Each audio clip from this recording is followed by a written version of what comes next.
Larun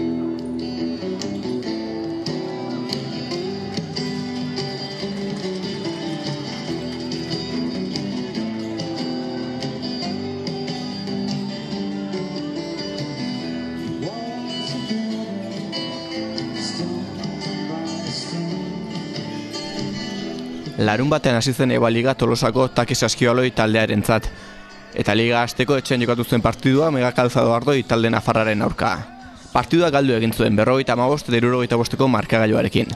Eta partidu horren berri izateko Jon Azaldegi hemen dugu taldeko kidea, ongi etorri. Eskerrik asko. Porrota aipatu dugu etxean lehenengo partidu honetan 10 puntuko aldeagatik, zer gertatu zen larun batean?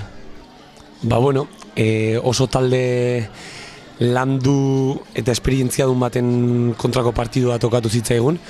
Nik uste dut lehenengo jardunaldi izateko etzala taldeik egokina, bai? Eta nolabait gure indar guztiekin saiatu ginen irabazten, baina ezin izan genuen irabazi. Aipatu behar da, partiduaren hasieran parekatuta joan zinetela lehenengo bi laurdenetan behintzat, baina hirugarren laurdenean hautsi zela partidua. Esan daiteke, justu gertatzean nahi gerunan kontrakoa gertatu zala, ez? Gu nolabait nahi geruna zan partidun mantendu beraiek etzezaten beraien jokoa egin eta momentu jakin baten guk nahi genuen partidua hautsi, ze bagenekin azkenengo laurdenera parekauta iriste baldin baginen duten esperientzia dela eta aurretik aipatu duten bezala, partida irabazteko aukerak bereinak handiak izan zitezkera eta justu kontrakoa pasazan, ez? Beraiek hirugarren laurdena aprobetxatu zuten, gure txakalaldi bat aprobetxatu zuten, beraiek abantaila bat hartu eta gero laugarren laurdenen oso ondo kudeatu zuten, ez? Abantaila hori, ezin izan genuen ezer egin. Mega Calzado taldeak iaz bigarren postua lortu zuen, iazko blokeari eusten dio, taldeari eusten dio, eta hori kantxan antzematzen egindako taldea da. Lehen urtetik aldatu duten gauza bakarra bi antolatzaile postun bi jokalari berri dituztela da, eta horietako, etorri denetako batek 35 minutu jokatu zituen, hau da, lehen urteko blokeari gainera esan daiteke kalidad handiko jokalari bat gehitu diotela, eta hori antzeman zan. Lehen urteko esperientziak jokalari, kalidadezko jokalari pare baten aportazioakin, oso talde sendoa ikusi ahal izan zan, kantxan gure aurka. Takeri dagokionean bigarren urtea du, EVA mailan, iaz mailari eustea errez lortu zela esan genezake, 5. postua lortuta, zein izan behar da taldearen helburua aurtengorako? Taldearen helburua, beti esaten dana ez, topiko bat izango da, entzuten dana telebistan behin eta berriz, partioz jutea izango da, ezin dalako jakin azken finean ze aurkituko duen kantxa bakoitzen. Ez dakigu ze talde izango gure aurkarik, badakigu gu zertako gai gen, eta oso garbi izan behar deuna da, ezin deula partidu bat borrokatu gabe joaten utzi.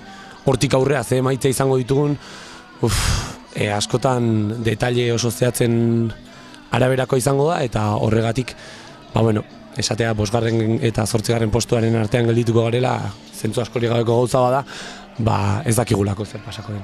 Etxean galdu egin zenuten, iaz Usaba lehen lortu zen dituzten partidu gehien irabaztea, etxean senda bertu zineten, eta hori izan zen, maila ustearen gakoetako bat, ez da ona etxean galtzen hastea, ez dakit zer gertatu zen, ze falta izan zitzaion taldeari?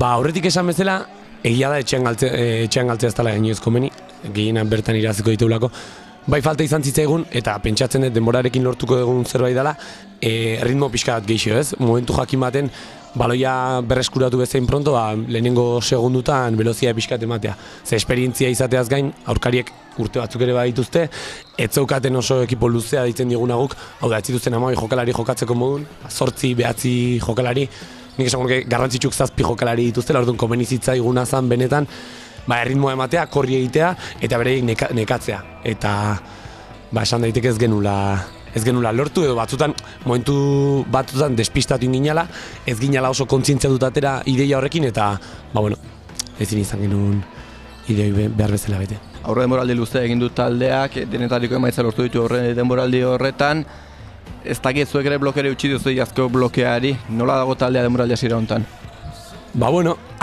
Esan daiteke, geundela denboraldi hasteko gogoz. Ze oso gorra intzaigu 8 hasteko aurre denboraldi egin dugu, ez da aurre denboraldi motza esan daitekena.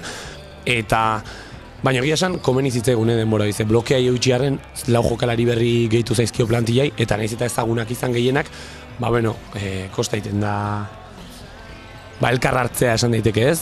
Nahiz eta jokalari ezagunak izan, esaten dana joko aldatu egiten da, eta genuen gogoa hasteko denboraldiakin, eta bizkanaka nune hon gaitezken idea bat iteakin. Larunbatean lehenengo partidua jokatu zen, zuzuk jokatu zen nuen, nola joan zen partidua pertsonalki? Pertsonalki, esan daiteke, aurre denboraldin arazo batzuk izan ditutela, belauneko minez nabil, eta etzan jun nahi nun bezala, kriston jaurtik eta pila burutu genitun, eta oso gutxi sartu. Izan daiteke nekean ondorioz, entrenamendu faltan ondorioz, baina pertsonalki etzan bate partidu hona izan, inundik inora. Lehenengo jardunaldiak emandakoa, hau, bigarren jardunaldian Klabijoren aurka jokatuko duzute larunbatean partidua, nola dator astea, nola ikusten duzu asteburua? Astea, mendik aurrera jungo da bezala, betiko dinamikakin jungo da ez, taldea aurkaria aztertuko dugu, ikusiko dugu ze hau dade eta ze puntu flako ditun, eta hortik aurrera partida prepatzen saiatuko gara lik eta ondoen, hori bai, larun batean zaurkituko dugu, nik esango nuke idea askorik ez daukula ez, esan bezala udaran talde guztik, lan desberdin egiten dute, lehen urteko taldetik seguraski gauza asko berrik izango dituzte, eta orduan, gu gure intentzio honenarekin eta gure gogozikin jungo gea larun baten, eta ikusiko dugu, zer pasatzen den. Hauxe da, Jon, eskerrik asko, gurekin komentatzen, hauxe da guztia, Jon, eskerrik asko, gure gana etortzagatik, eta beste bat arte.